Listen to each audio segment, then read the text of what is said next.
All right, in this short clip, I'm going to show you, now that you are logged into your VLab Academy applications page, we need to access Meditech. I find the information Meditech by clicking on this arrow, and that opens up the window so that I can see everything that I have in VLab related to Meditech. The first thing I always want to do is review my resources. So I can download these resources so that I have them available. Your downloads will look like this. This is the FAQ statement. So it gives you some suggestions for having the best possible user experience. It also gives you really important information. Right here it tells you that Meditech absolutely requires that you only use Internet Explorer browser. So if you don't already have the Internet Explorer browser loaded on your computer, you'll need to do that before you do anything else. Typically, I find that students are working in Google Chrome. For some of you who have newer computers, you might have Microsoft Edge, but be sure that you are downloading Internet Explorer.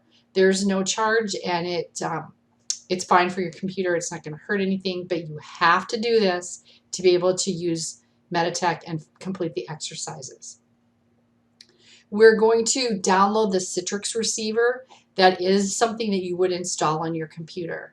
If you're using a computer on the campus lab, please check with the lab personnel and ask them if Citrix is available on that machine. If not, you might have to contact the help desk and ask them how you can get access to that. So as always, read through all your documentation before you start. The next thing that you look at is the VLab credentials. The VLab credentials are different for each one of the applications. It tells you the name of the application, what username to use, and what password to use. If you ever see the option for changing usernames and passwords, please do not ever do that. If one student changes the username and password, nobody else is going to be able to get on and use the application. We all share the same username and password. The username is GTC001. So GTC all uppercase, no space, then 001. The password for this semester is going to be AHEMA number 19. So again, AHEMA all caps, number sign 19, no spaces. Let's close those out. All right, we'll close this one up. So the next thing that we'll do is start sequentially working through the information listed under activities. So FYI, this information tells me more about the application.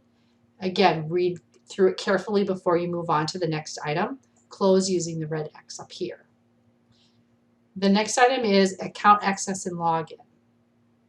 This is always going to be an important page. The introduction tells you what competencies you're meeting through completing this exercise. The launch page gives you information that you need to complete the activity. So in this case, it tells us what website we're going to go to. It reminds us that we have to use the Internet Explorer browser. It also gives us an opportunity to open and print all of the instructions that we need for this activity. So we will be going back there.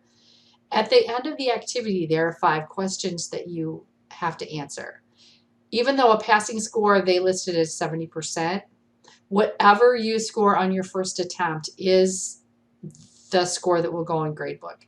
So you might do it 5 or 6 times to improve your score, but whatever you get on the first attempt is going to be what gets recorded. And when you're ready to begin your assessment and answer those 5 questions, you'd click here on begin. So for right now, we want to click here.